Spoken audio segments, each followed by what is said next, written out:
నాయకులు ఎప్పుడు ఏం మాట్లాడారు అనేది వాళ్ళు మర్చిపోవచ్చు. కానీ సోషల్ మీడియాలో వీడియోల రూపంలో అవైలబుల్ గా ఉంటది. నాయకులు కూడా చెక్ చేసుకోవచ్చు. అప్పుడేం మాట్లాడాము, ఇప్పుడేం మాట్లాడుతున్నాము అనేది నాయకులు కూడా చెక్ చేసుకోవచ్చు. ఇప్పుడు ఏ ప్రాజెక్ట్ అయినా స్టార్ట్ చేసినప్పుడు జగన్మోహన్ రెడ్డి గారు ఏం చెప్తారు? ఇది వద్దు, ఇది కాదు, ఇది అవసరం లేదు, దీనికోసం ఇంత భూమి వేస్ట్, దీనికోసం ఇంత డబ్బు వేస్ట్, ఇది ఇక్కడ కట్టకూడదు, ఇలా మాట్లాడతారు. కాదు, వద్దు, లేదు, అవసరం లేదు, ఇది జగన్మోహన్ రెడ్డి గారు సహజమైన డైలాగులు. ఏ ప్రాజెక్ట్ కట్టేటప్పుడైనా, అది భోగాపురం ఎయిర్పోర్ట్ కట్టేటప్పుడు అదే డైలాగు, పట్టుసీమ ప్రాజెక్ట్ కట్టేటప్పుడు అదే రకమైన డైలాగు, ఇప్పుడు అమరావతి కడుతున్నప్పుడు అదే రకమైన డైలాగు. సహజంగా జగన్మోహన్ రెడ్డి గారు తన అధికారంలో ఉన్నప్పుడు ఏమీ కట్టలేదు, కట్టే ప్రయత్నం చేయలేదు. చంద్రబాబు నాయుడు గారు ఏదైనా కట్టాలి అనుకున్నా జగన్మోహన్ రెడ్డి దానికి అడ్డుపడే ప్రయత్నం చేస్తాడు. ఒకప్పుడు భోగాపురం ఎయిర్పోర్ట్ గురించి జగన్మోహన్ రెడ్డి గారు ఏం మాట్లాడారు? అక్కడికి ఎర్ర బస్సు కూడా పోదు, ఎయిర్ బస్ అట అన్నాడు. ఆ భోగాపురం ఎయిర్పోర్ట్ కోసం 2300 ఎకరాల భూమి సేకరణ అవసరమా అన్నాడు. నిజానికి ఇక్కడ ఒక విషయాన్ని మనం మాట్లాడుకోవాలి.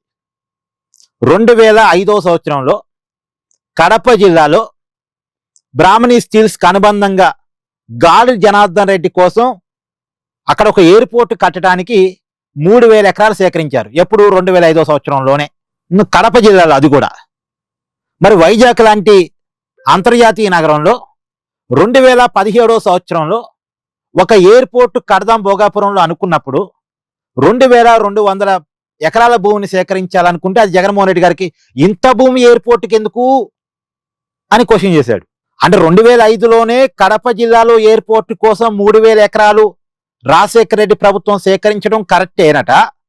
వైజాగ్ దగ్గర భోగాపురంలో 2017వ సంవత్సరంలో 2200 ఎకరాలు ఎయిర్పోర్ట్ కోసం సేకరిస్తే ఇంత ఎందుకు అని జగన్మోహన్ రెడ్డి గారు డైలాగు. ఇప్పుడు ఆ భోగాపురం ఎయిర్పోర్ట్ రెడీ అయింది. 1వ తారీఖు ప్రధానమంత్రి నరేంద్ర మోడీ గారి చేతుల మీదుగా శంకుస్థాపన జరగబోతోంది. ఇప్పుడు జగన్ ఏమంటాడు? ఆ భోగాపురం ఎయిర్పోర్ట్ కట్టింది నేనే అంటాడు. ఒకప్పుడు భూసేకరణను వ్యతిరేకించాడు, ఎయిర్పోర్ట్ అక్కడ కట్టడాన్ని వ్యతిరేకించాడు. అసలు ఎర్ర బస్సే పోదు, ఎయిర్ బస్సు అక్కడ అంట అని వెటకారం చేశాడు.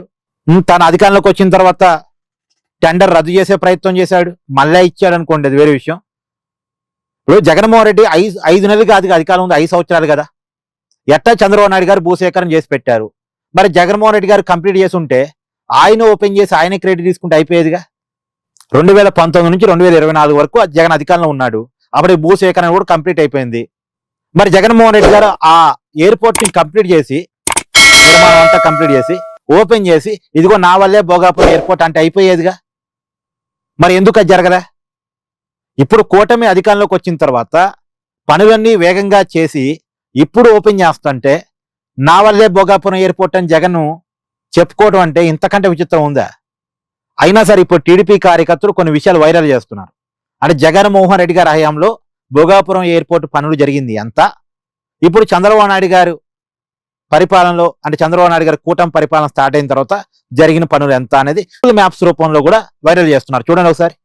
ఇప్పుడు మనిషి అబద్ధం చెప్పొచ్చు, టెక్నాలజీ అబద్ధం చెప్పదుగా.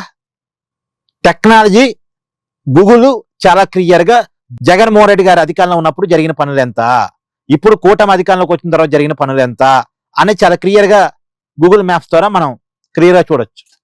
లేదు ఎవరికైనా డౌట్ ఉంటే ఆ భోగాపురం పోయి అక్కడ లోకల్ ప్రజలను అడిగినా చెప్తారు, అది వేరే విషయం అనుకోండి. ఇది జగన్మోహన్ రెడ్డి గారి నైజం ఇలా ఉంటది. ఇప్పుడు క్రెడిట్ చోరీ ఎవరు చేస్తున్నట్టు, ఎవరు చేయటానికి ట్రై చేస్తున్నట్టు జగన్ గారు సమాధానం చెప్పాలి. ఇక్కడ ఏమంటారు? కామెంట్ చేయండి.